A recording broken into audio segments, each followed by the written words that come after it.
Welcome to Treaty 1 territory in the homeland of the Red River Métis. We're here to talk about poverty here in Manitoba and really to challenge people as well. Because we know we have terrible poverty in Manitoba, the worst in Canada as a matter of fact. Because the extra money you are allowed to earn on EIA is still not enough to survive. We've pushed for changes on this, but for many, many years, if you made more than $200 a month over what you were getting on EIA, it would be clawed back at 75%. A 75% tax rate on the extra $200 that people on welfare are making. If you make more than $300 an extra a month, which you might actually need to be able to eat, you'd be kicked off EIA entirely. And under the NDP, the Manitoba NDP, Manitoba's EIA rates were lower in 2012 than they were in 1989, 23 years earlier. Between 1989 and 2019, a single employable person in Manitoba got nearly $3,000 less than they did 30 years before.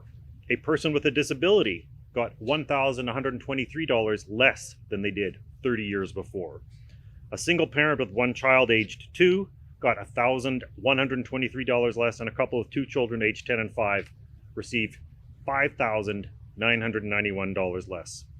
A couple with 2 children aged 10 and 5 would get $6,000 less in 2019 than they did in 1989. And during this time, Manitoba was routinely the child poverty capital of Canada because, of course, children live in families.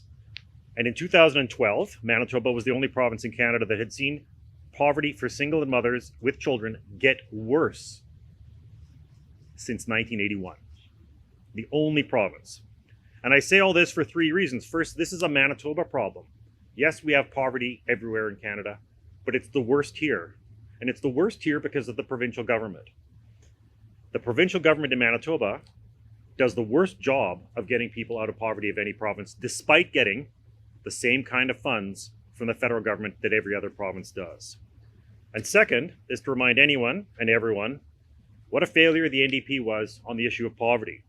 And one of the reasons is that in Saskatchewan, as in Manitoba, the NDP did the same thing. For over a decade in each of these provinces, they balanced the books on the backs of the poorest of the poor. They froze welfare payments for as long as they were in office while they cut taxes. And look, in Manitoba, under the PCs, nothing has changed. In fact, in many ways, it's worse. Because for at least 30 years, the common policy of governments in Manitoba has been to create an EIA system that tries to punish people out of poverty instead of lifting them out of it. And by doing everything they can to ensure that homeless people don't have a comfortable place to rest. And it really is a travesty because there's a reason there are people living on the street or under bridges in record numbers, and it's because the Manitoba government, under the NDP and PCs alike, has had the most sadistic social policy in Canada. The people who are harmed are overwhelmingly Indigenous, women, and people with disabilities. And that's why Manitoba Liberals are committed to changing this.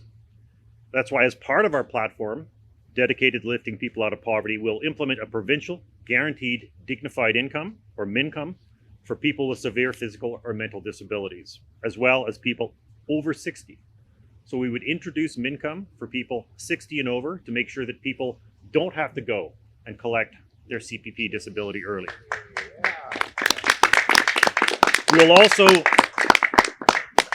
We want to transform EIA and work with the federal government to do that. In the meantime, we'll remove barriers to work and volunteering for people on EIA, including by increasing the amount a person can receive when volunteering to $500 a month. But we will also create a Manitoba Works for Good voluntary jobs program, which will provide wage and job subsidies for not-for-profit and other organizations to provide work for the public benefit and for community or improvement projects. And again, we would like to work with the federal government to improve and bring in much more modern income supports so that we can extend mincome across the province. But there's another change which I want to mention, which is I've met with younger people with disabilities on EIA who are living in care homes. By younger, I mean people around my age. But because support depends on family income, you might have somebody who has multiple sclerosis, who had a brain injury, who has a degenerative disease, and the government will not support them so long as they're married to somebody with an income. So what's happening is these people are getting divorced. The government is actually driving people to divorce and separating each other, isolating them people because they will not provide the financial supports they need. That is something we're going to change. Because, to be honest, the treatment of people in poverty in Manitoba is nothing less than cruel. It is brutalizing. And what's even more distressing, for anyone who cares about progressive politics in Manitoba, the NDP has made it clear they have no intention of changing it. And this is why, for anyone who's thinking they need to vote NDP to get rid of the PCs, I'll have to ask them, you need to explain this to me first. And so do the NDP candidates, and the labor unions and prominent individuals are openly supporting them. There are people trapped living in poverty in Manitoba by past NDP governments, so they could be praised as good little fiscal conservatives. And let me be clear, I'm very clear, there is a difference between fiscal conservatism and fiscal responsibility. And now we're asking those people to explain why you consider Manitobans in poverty to be disposable. That's the answer. That's the question that the NDP need to answer.